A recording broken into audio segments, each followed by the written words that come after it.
Today on Real Rescues, the firefighters' worst nightmare. The building they're trying to save is collapsing and their crewmates are still inside. Tim, withdraw crews immediately. Brian's gaze keeps wandering and the paramedics are worried it's a classic sign of a stroke. Brian, what are you looking at? I'm just going to shine a little light in your eyes. And Carol bought a trike to get fit. In fact, the opposite has happened. First time out, and she's heading for hospital. Her right ankle, just behind the bone, is well open. It's really cut right open.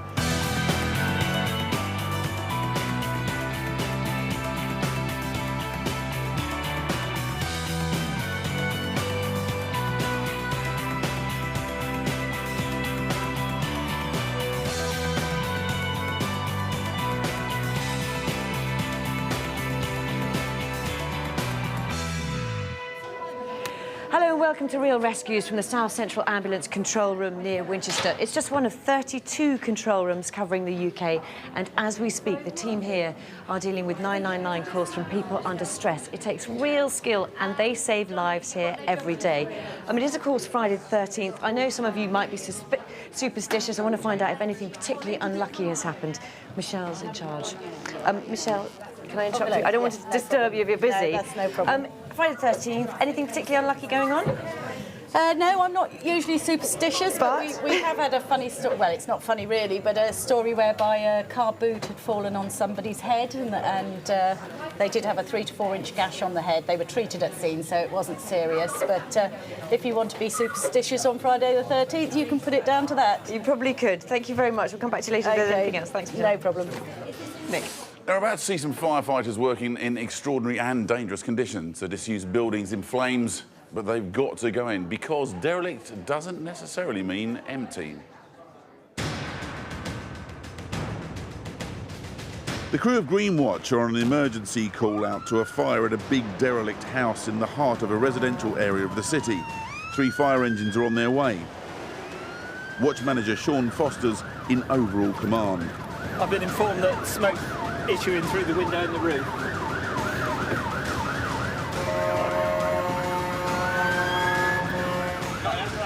Opposite 48. Smoke issuing up there. Go down there. Up there, mate.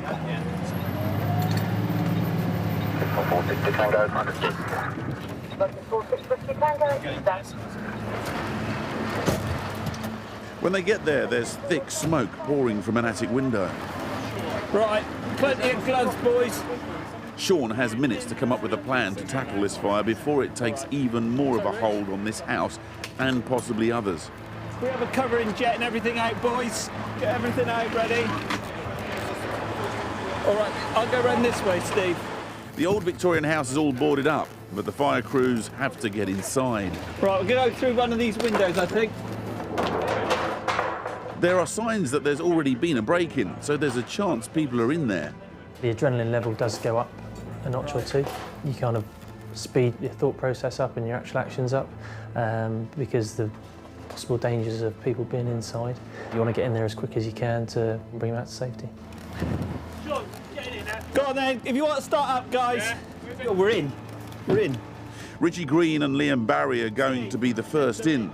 They'll be protected from the hot gases by wearing breathing apparatus. Do you want another 2BA to assist you with the hose? Yeah. Tom and Rob, you want to come and start up? It's Rob and Tom's job to feed the hose through and stop it from snagging. Going up into the roof, isn't it? Yeah. Yes, please. Can you send an informative? Firing in first floor of detached derelict property, 4BA1 jet in use. The 4 men in breathing apparatus, the BA team, are making their way through completely unknown territory. They're unaware of what they will find inside this derelict building. There could be walls on the verge of collapse and unsafe floors underfoot. Outside, Sean is concerned about the amount of smoke. It's a sign that flames are now spreading up into the roof. He can't take chances and calls for more specialist equipment. Jet, for your information, I've just made up for the ALP. The ALP is an aerial ladder platform. It's a very valuable piece of equipment that allows us to work at height very safely. Meanwhile, the guys inside are painstakingly making their way towards the seat of the fire. Temperatures will be up to 1,000 degrees as there's nowhere for the smoke to escape. You've got to be very conscious of all the dangers that are in there. There might be broken glass bottles in there, syringes, so you've got to be as thorough as possible to search, but also looking out so you don't put yourself in any danger. Made our way up the first staircase that we found, and that's when visibility started deteriorating slightly. We found a seat of fire.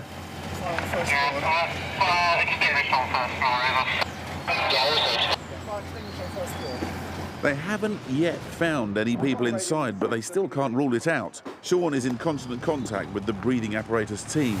The biggest fear is that parts of the building could collapse on top of his men. Yeah, Liam, I've made up for the ALP. Do I need to make up for any more pumps, over? Sean might need to send for more fire engines. Just give us a couple of minutes. Yeah, all received, over. But the team inside are unaware of the intensity of the fire in the attic above them.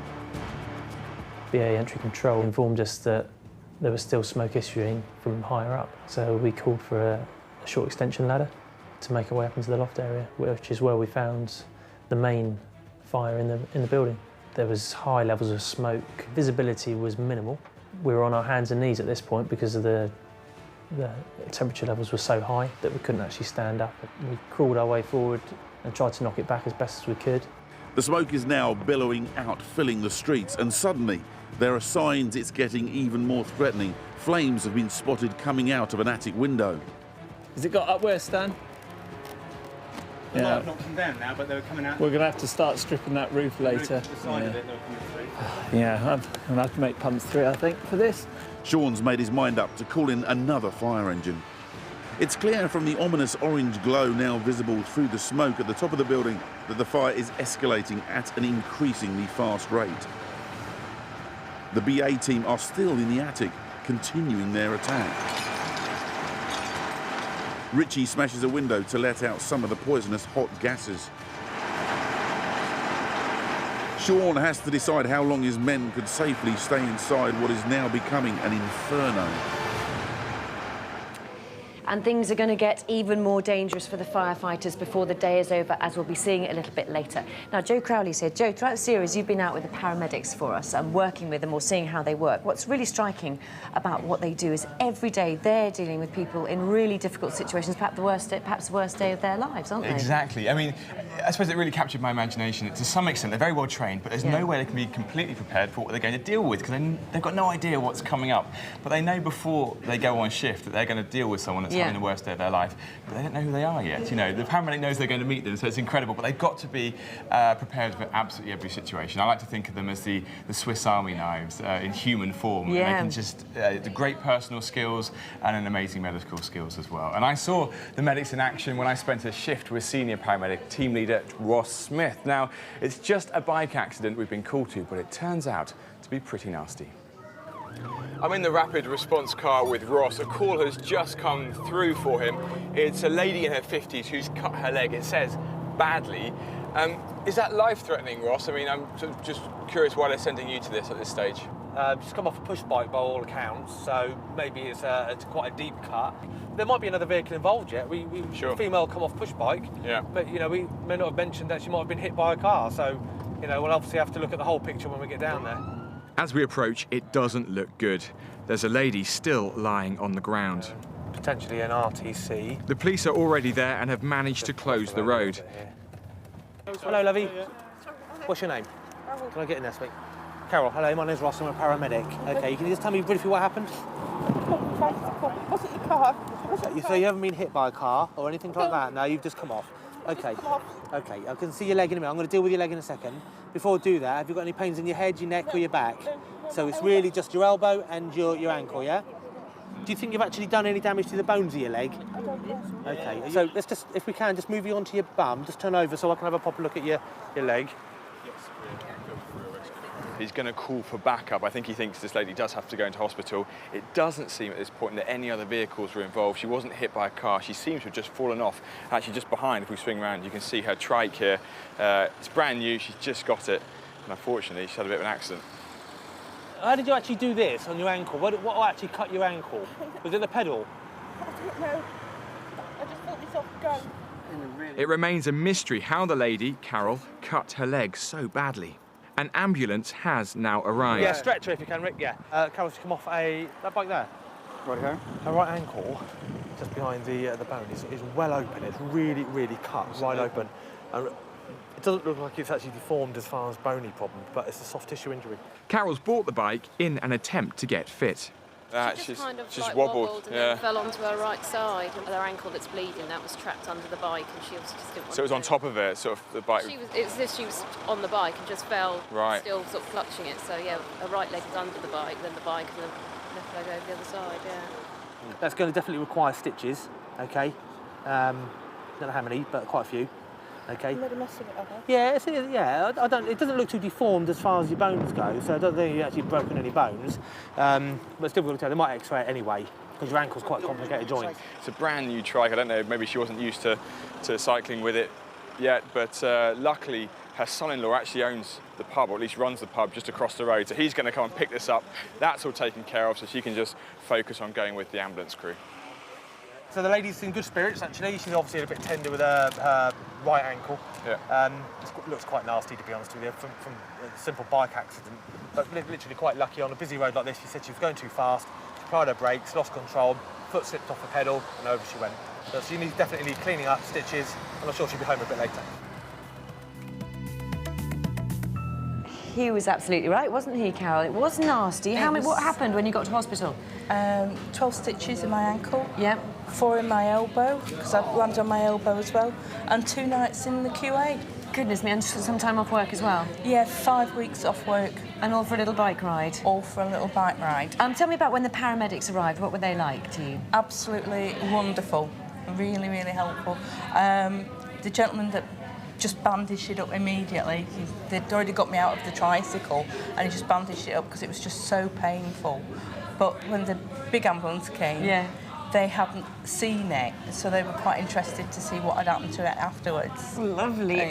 Jo, it's really interesting to see them at work, actually, and see how they do. You know, they go to a bike accident, they think it's not serious, and it turns out to be quite serious. Yeah, it didn't sound that serious. I mean, I was there when the call came in, and someone's just fallen off their bike, you think maybe just a bit of a graze. Yeah. Go along, and then all that blood, we saw it in the film, my goodness, you know. And it's clear looking at the trike, as we saw again, it was brand new. There wasn't a scratch on it. All the damage had gone straight into Carol's leg, effectively. It was nasty. Now, you bought it because you're trying to keep fit.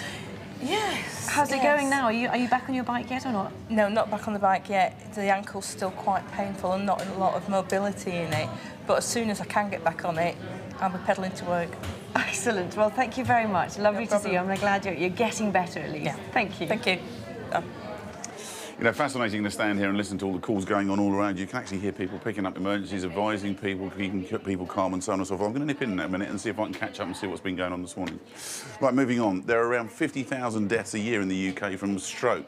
It doesn't just affect older people. People can have a stroke at any age, so it's vital to recognise the signs and get help quickly.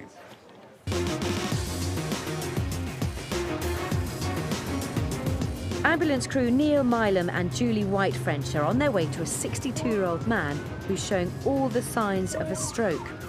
If indeed his symptoms represent what a stroke would look like, we can give the stroke team a call at QA and they'll meet us at A&E. Getting the right treatment within a 2-hour window reduces the likelihood of a stroke, leaving a patient with permanent damage. They get there to find rapid responder Gail Anderson is already examining Brian Baker. And it's all thanks to 14-year-old Eddie, who called 999 as soon as his granddad started looking unwell. Close your eyes for me. And lift your hand up, like we were a minute ago. And leave your hands there if you can. This is not the first time it's happened. In fact, it's only 3 months since Brian was last treated for a stroke. His symptoms then were very similar to now. And the bone of my hand went up on its own, and then it felt pins and needles, and it feels like it is now. Okay. Did things get any worse than this left arm? No. But they did diagnose you as having a stroke? Yeah. Right. It affected my left side, you know, and my eye, and the vision and my peripheral vision. Brian's putting on a brave face, but after a lifetime of good health, he can't understand why he's suffering now. I've never ever been ill in my life, and now I get all these all at once. It's just so stupid. Neil is concerned about the way Brian's gaze keeps drifting off to one side. It's a classic symptom of a neurological problem. Brian, what are you looking at? Sorry? Brian doesn't have an answer, but he can't help it happening. It's going to shine a little light in your eyes. Can you look at my nose?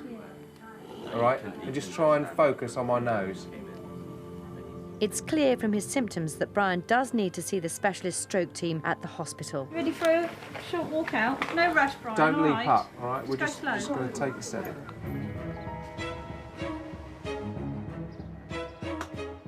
Yeah, you're going to do your blood pressure, so... All right, it's usually all right.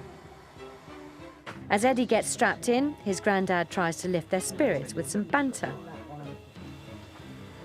What's that? Is that fine? Yeah, that's good. Yeah, there's nothing wrong with me. I'm a fool if I had it. I'm conning a lot of you. Ed, yeah? I'll get done for flu soon. Neil alerts the stroke team so they'll be ready to treat Brian as soon as he arrives at A&E. His left side is, it's not, we haven't got paralysis, but he's certainly weak on his left side. Yes, previous stroke in April. Very similar symptoms. Right, we'll be in A&E probably within 20 minutes. Bye. Fix this Jensen button. 20 minutes. Joking aside, Neil and Julie know how serious Brian's symptoms are, and they waste no time getting underway. We want to get there as quickly as we can, so the more time they've got to do any tests. And suddenly there's all the more reason for speed. Neil's just asked me to put the blue lights on, so we're having to get a blue light really. Something's happened back there, I'm not aware what. Brian has suddenly taken a turn for the worse. Neil keeps a close eye on all his vital signs as they quickly make their way towards the hospital. Yeah, it's not looking at all good for Brian. His treatment continues in the ambulance, as we'll see when we rejoin them a little bit later. Now, I did promise you we were going to stop in and see how things are going this morning. How are we able to talk? Are you on a call? No, that's fine. You're good, eh? OK. You're actually doing a transfer this morning, aren't you? Ambulance transfer. That's right, yeah. So what makes it special? It's a paediatrics transfer, which means it's a young baby, normally up to about 30 days old. And it's a transfer out of county because it's a repatriation back home. Right, and it's an ambulance with very specialist kit on it, isn't it? Yeah, it's a specialised ambulance, so it can deal with very young babies, either if they've been born prematurely or they've got some specific medical need. Right. So thank you very much. That's, so what part of the work they're doing here is actually transferring people around. Now, I am actually going to go over and have a word with Kerry, although Kerry was on a heavy call earlier, so I'm just going to check and see. I'll come this side. You off the call? Yes, I'm Everything all right? OK. So, a bit of a pile-up this morning. Yeah, on the M27, took an RTC, lorry versus a car. We attended him 1 mile with a head injury. We were obviously, I don't know who's around now, but yeah, it's normally down to the weather conditions that obviously in early mornings, people travelling to work. Well, the weather has been appalling around the country today, hasn't it? And so you see, when you get bad weather, you very definitely see a change in... Yeah, we definitely get more car accidents on the motorways and everyone travelling to work, so...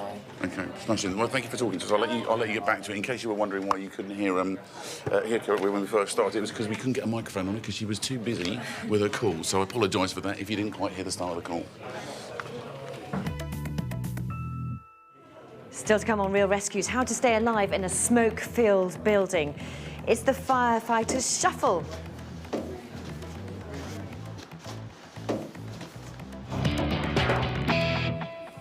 We're going back now to see Greenwatch tackling a fierce fire in a derelict house. Fire Chief Sean Foster's called for the aerial ladder hose, but it's so powerful it could demolish the roof, and they need to be certain the building is empty.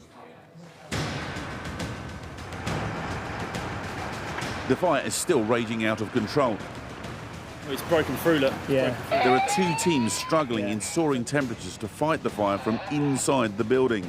They all know the risks. Paul O'Donovan is doing all he can to protect them. I've just got a covering jet out and I'm just cooling the roof area. It might make the conditions inside for the crews a bit easier if we can knock something back. The teams are wearing breathing apparatus, but will soon start to run out of air. They said they're coming out, both of them are coming out very short before we leave. And they're down to the last 10 minutes anyway. Right.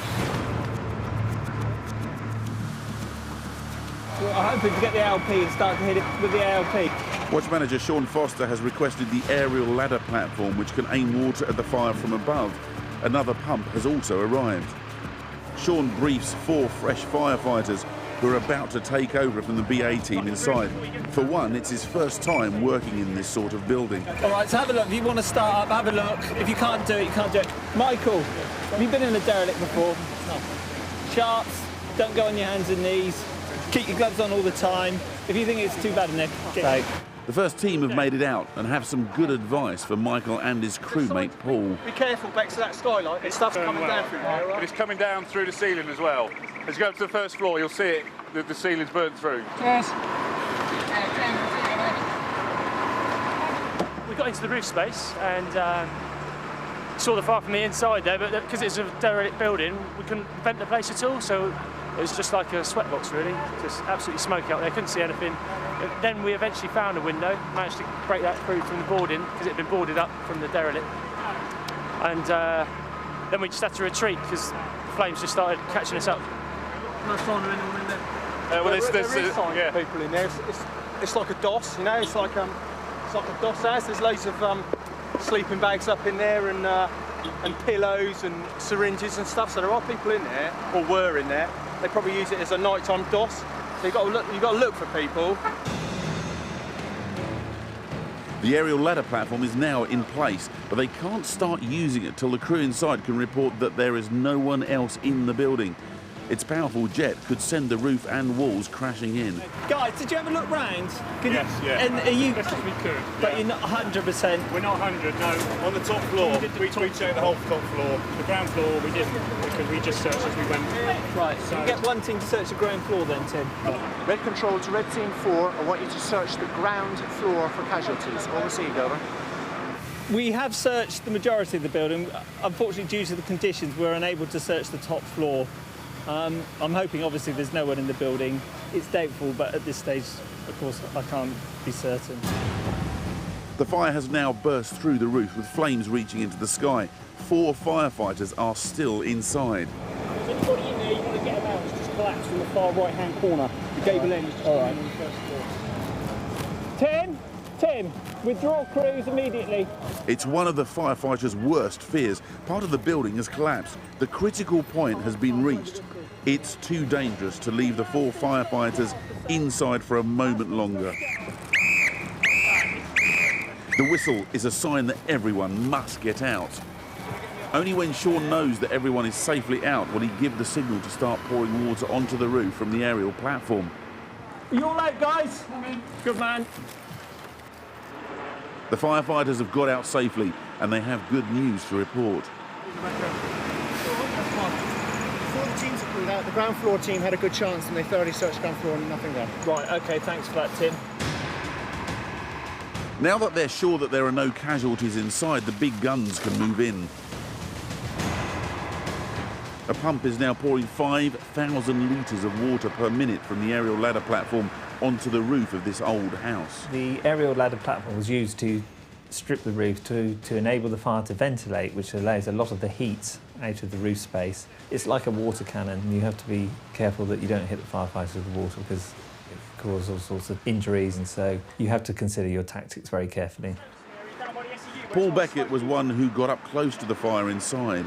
Frustrating, really. You can see the flames, the ceiling's coming down all around you, and you can't get as close to it as you need to extinguish it, so it's a bit frustrating.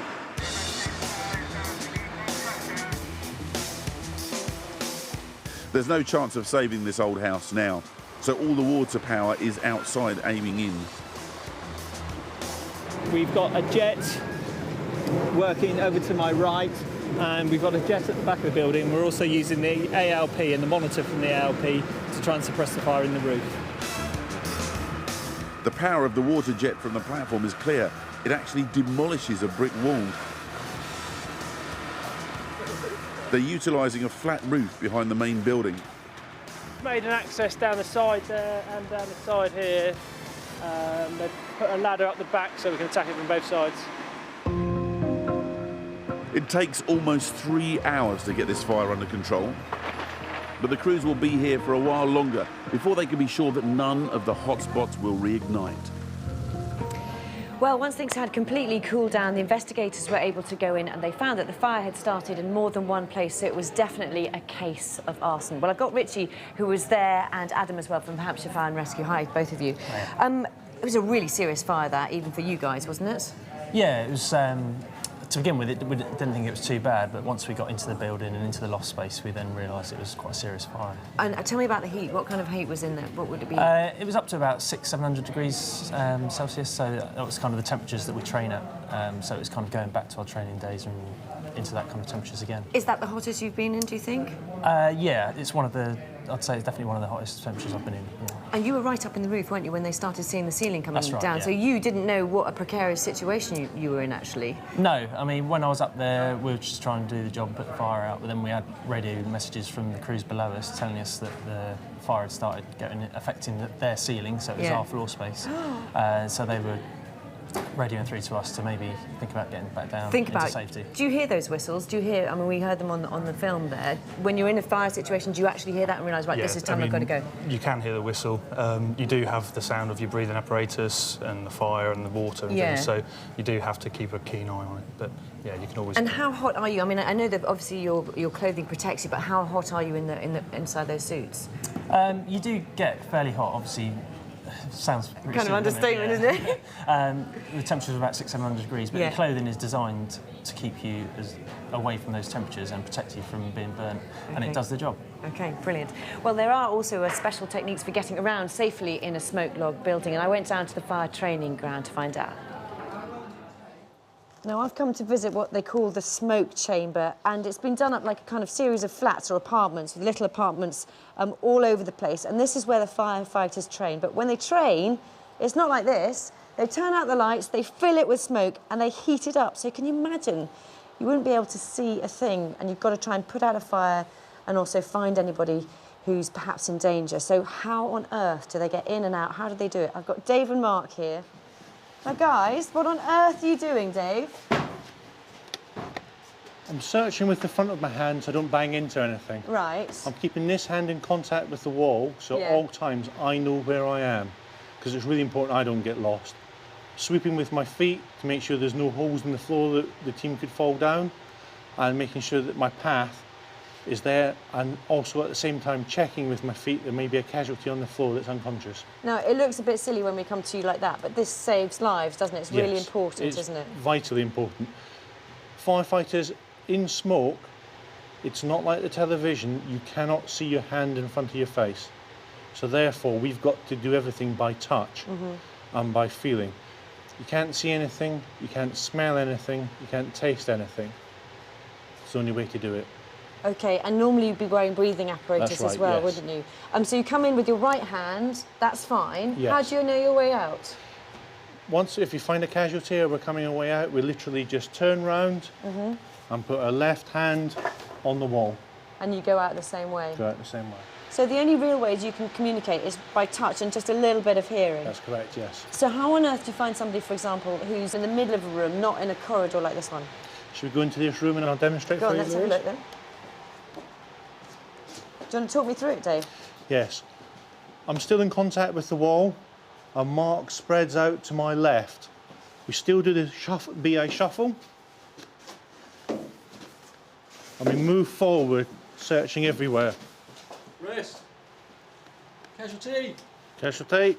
I'll take his head. Excellent. So you found somebody, you found them, and that's exactly how you would do it in a burning building, is it? That's right. You can stand up now, come on. Does it feel a bit weird doing that? Because it looks really strange. It becomes natural. You practice so much, it becomes natural, so you can almost do it in your sleep. Do you find when you're going home you like this as well, or not? It's very useful for power cuts. Really? So, Yes. so you know the way out of your house? Indeed.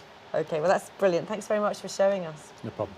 So really serious stuff, that, actually, and we don't often get to see what you guys do inside a house. Also, I noticed that he was using the back of his hand on the wall. Why is that the back of your hand? You use the back of your hand because if you find a hot surface or an electric cable, your instant reaction is to sort of take it away, whereas if you use the palm with a hot door, you might grab it further or your muscles will flex. And on a cable? On a cable, and then you could get And that's just a complete... There's nothing you can do about that sort of reaction? No, not really, no. Also, really interesting, you work in teams, you work in pairs, don't you? Is that always the case? Is that what you have to do? Yeah, and we've got procedures where we train in pairs minimum, and we take that into the job whenever we go to an incident. You've got to really trust who you're with, haven't you?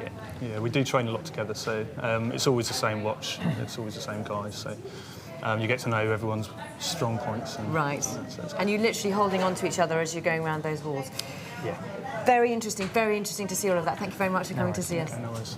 Nick. And what do you consider a worthwhile reason to call dial 999 and ask for an ambulance? You might be surprised to find what some people think is appropriate. Well, let's go have a quick word with Lynn, who's been on the show.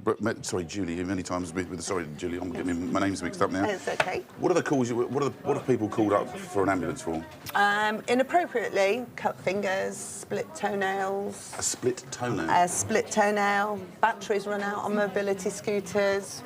I've run out of paracetamol, and of course, I need a taxi or I need a prescription picking up. So, you name it, we've heard it. That's extraordinary, isn't it, that people actually would consider taking up the time of the ambulance services with something so ridiculous? I suppose to them at the time, though, it seems like a real emergency, but as you can probably ascertain, that is not a real emergency. No, and in fact, there's a lot of things that you can actually do that you would work for yourself, actually, and take a few seconds. We were talking to Lynn, who's, well, you're sort of in charge and you're a paramedic, so you run this and you're out on ambulances too, yes? Yes, I'm a paramedic, and as Julie said, I was an inappropriate call. I had an accident at home, cut my arm, loads of blood, really panicked, got someone to call the ambulance, and then realised pressure, elevation, and I could have cancelled the ambulance and taken myself off to hospital. Can you do that? If you've rung 999 and asked for an ambulance, you can actually I've got this under control, I can ring back. Cancel it, and then someone else with a life-threatening injury could have that ambulance. And there are other places you can go, can't you? You can if you need to get just patched up or minor injuries. Walk-in centres, a minor injury unit, so you can self-present there, turn up, and you will be seen. Lovely. All right, well, thanks very much. Thank you.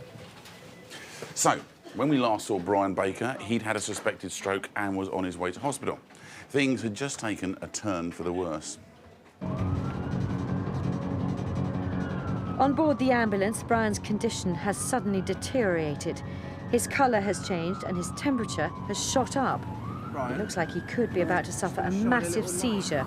Paramedic Neil Mylan's doing all he can to keep his attention. Do your eyes again. Sorry. You're doing all right, though. Brian's condition is continuing to fluctuate, but thankfully, by the time they get to hospital, he's stabilised again. His symptoms are now similar to when the trauma team first arrived.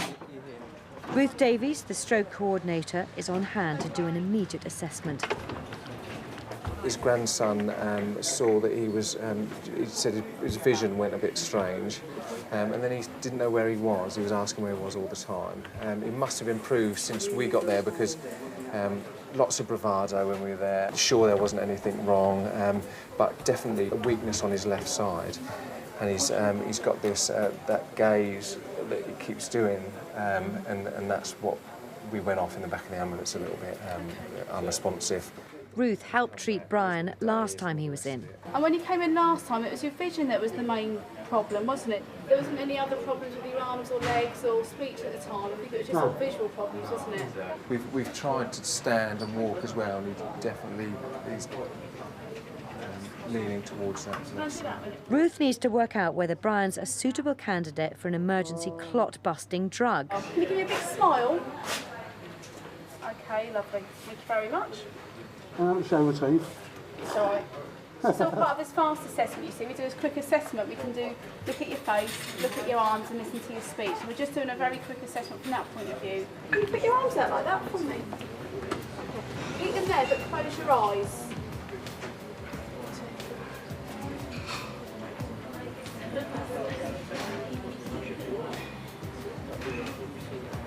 Fantastic, thank you very much. OK, you can open your eyes now.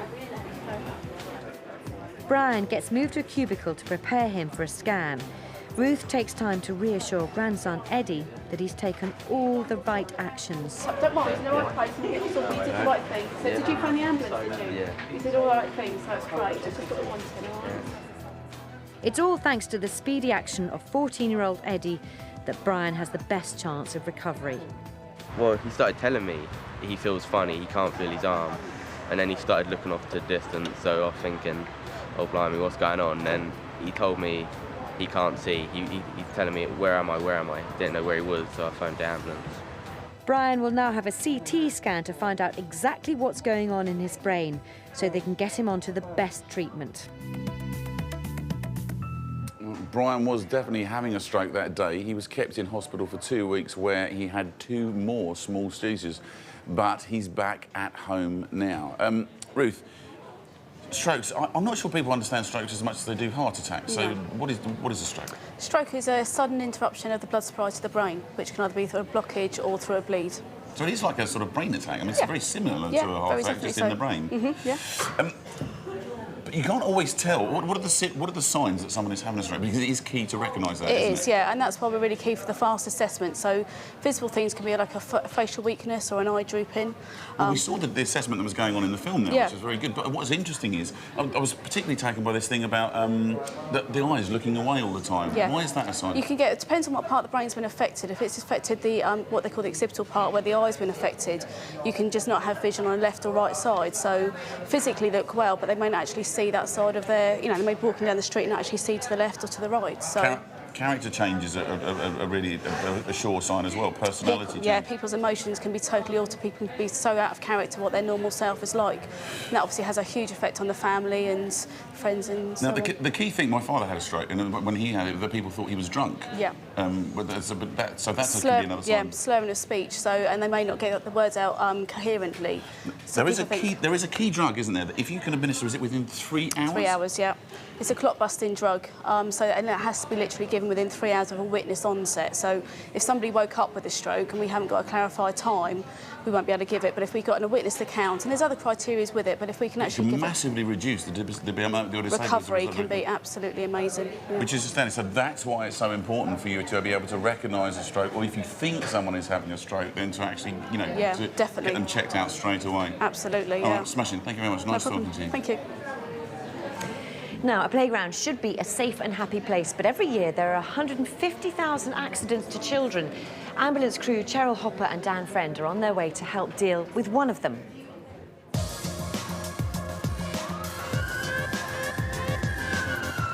We've just received a call to an infant school, local infant school, not far from the hospital.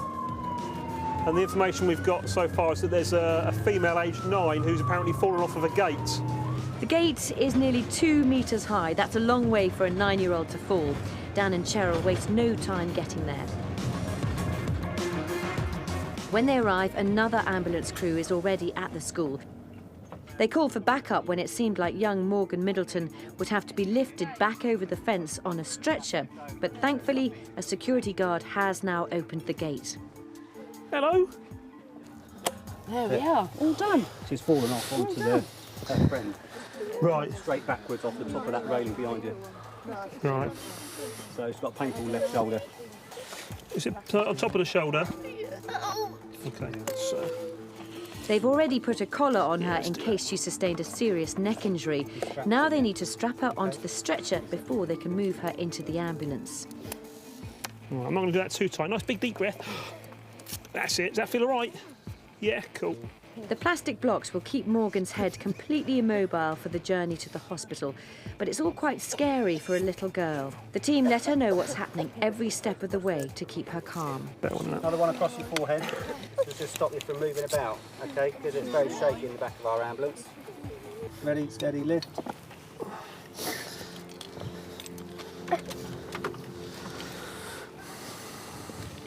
Her friend Keisha is looking on anxiously. Morgan's mum, Michelle, is trying to put her mind at rest. I'll text one of the boys and get them to run around and let you know. Right, yeah? Dan and Cheryl can now leave Morgan for her journey to hospital with mum and brother Joshua. But it's been a traumatic experience for her, and the tests in the ambulance are just about the final straw.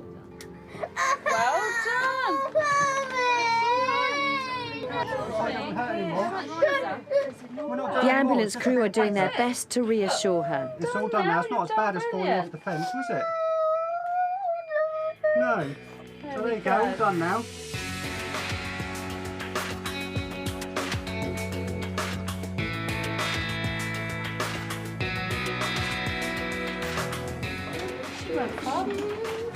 Within minutes, Morgan is out of the ambulance and being wheeled into A&E with Mum and her brother Joshua by her side. The ambulance team hand over to staff nurse Rita Muirhead. You want your mummy there while we roll you, yeah? Whichever way we roll, we'll roll it so you can see her. All right, so if we go this way, we'll get her to stand up here, and then you can make funny faces at her. All right? Dr. Dom Raymond is on hand, ready to check out Morgan's back and neck. Just can you press on your back? Just tell me if it's sore. Say yes or no.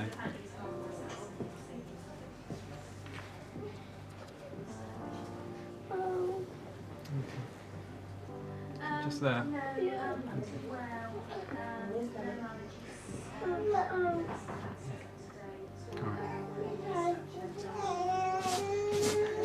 We're going to go back on roll. Ready, steady, roll. He's found some sore spots and wants Morgan to go down to X-ray to find out how bad her neck and shoulder injuries are. All right. So I'll come back over in a minute and get some painkillers. Okay? In the meantime, Dad Lee has turned up to give her that extra bit of TLC. Some painkillers, babe. Morgan has recovered well since her accident. Now, if you were watching Real Rescues earlier this week, you will have heard this very emotional and dramatic 999 call. Image. Tell me every time he takes a breath. Every time he takes his breath, he's going blue now. Now I'm going to tell you how to give mouth to mouth because he's not breathing for himself. Thanks to the frantic efforts of everyone involved, Hamish survived and sent us this message. I'm getting a defibrillator fitted in soon, very soon. Apparently I'll be the youngest in the world at the time being, which is, it's okay. It's just been licensed, so that's why I'm the youngest. It's a little bit nerve-wracking, but yeah, I think it's okay. Well, we're very pleased to tell you that Hamish had his operation yesterday, and we heard last night that it's gone really well. He'll be home at the weekend, so good luck, Hamish, from all of us here at Real Rescues. Yes, really good luck. Now, we're back with the police on Tuesday, but on Monday, we've got a Real Rescue special. We'll be seeing some dramatic and dangerous rescues, but this time involving animals and their owners. Yes, absolutely. And the work they do is extraordinary. It's a specialist unit that goes out all the way. For animal rescue, absolutely. And what's really struck me as well by being here is there is so much expertise behind us. If you dial 999, all that expertise is just on the end of the phone. It's sitting there waiting to go, like sort of an international rescue just come to your aid, isn't it? So when you pick up the phone, think of the faces that you've seen here this week and the faces that you're going to be seeing over the next couple of weeks with more Real Rescues. See you soon. Goodbye for now.